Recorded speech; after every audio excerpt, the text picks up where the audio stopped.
Hey friends, welcome to Ascending Thoughts. Hope you all are having a great weekend. In recent weeks, a familiar pattern has resurfaced online. The Western media's thinly veiled contempt for India's stability and self confidence under Modi. Leading the charge once again is the BBC, whose latest article on India's Gen Z reads less like journalism and more like psychological warfare. Beneath the polished prose lies a recurring obsession.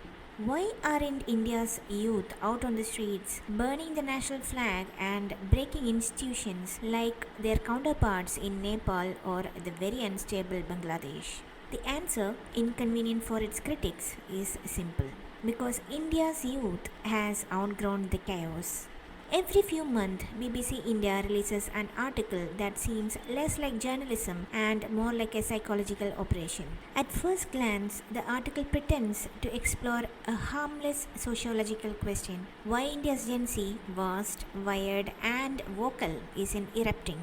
Beneath that lies a deliberate insinuation that India's youth are somehow failing by choosing calm over chaos, peace over rebellion. It reads less like observation and more like provocation. A veiled call for Indian youth to rise up and mimic the unrest elsewhere in the world. At its core, the BBC's discontent isn't academic, it is deeply political as always. The Western media establishment, represented by outlets like BBC, The Guardian, The New York Times, has never forgiven Narendra Modi for two defining acts. First, for proudly reaffirming India's Hindu civilizational roots, and second, for achieving that through democracy and not dictatorship. When Modi presided over the consecration of Ram Mandir in Ayodhya, it wasn't just a religious ritual, it was a historic correction. It declared to the world that India would no longer be ashamed for its faith or forced to equate secularism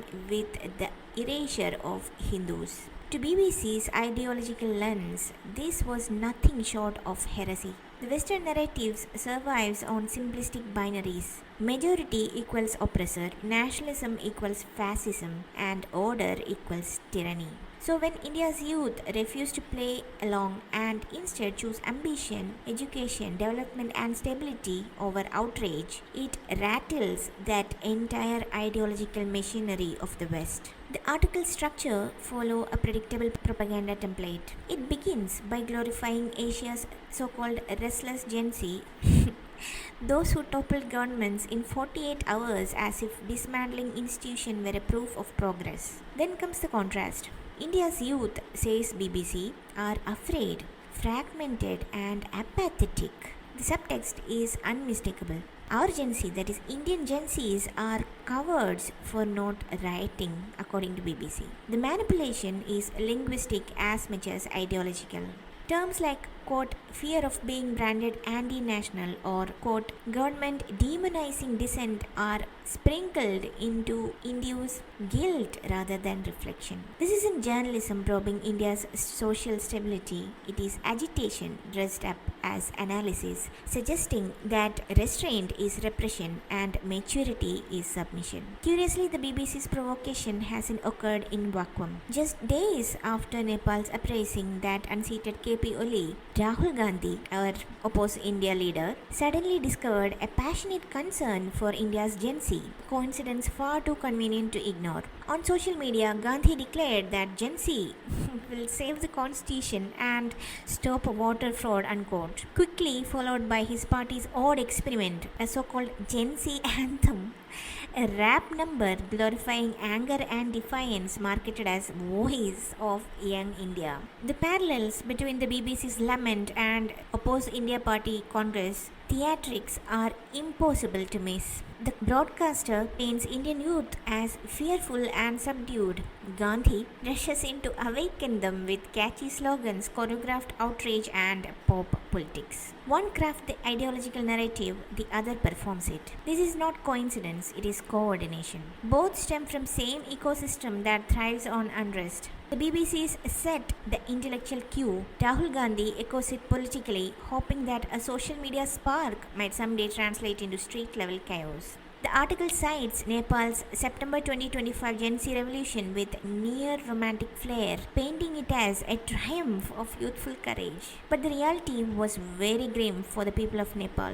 Over 20 people were unalived, homes of ex prime ministers torched, ministers assaulted, and heritage sites ransacked and burned down. The army had to impose curfews, and Nepal now edges slowly towards military rule. Even the protesters there condemned the violence as hijacked by outsiders, a fact BBC article conveniently omits. Why leave that out? Because chaos, not context, serves the BBC agenda. For BBC and similar outlets, Nepal's violence becomes a model, a ready-made script for India's youth to imitate. The narrative isn't about democracy, it's about destabilization sold under the banner of dissent. When BBC nostalgically recalls India's street protests from Anna Hazare's movement to CAA violence, it does so with a wistful glow, as if those were the glory days of youthful activism in India. What it ignores is the violent destruction, division, and bloodshed those movements unleashed.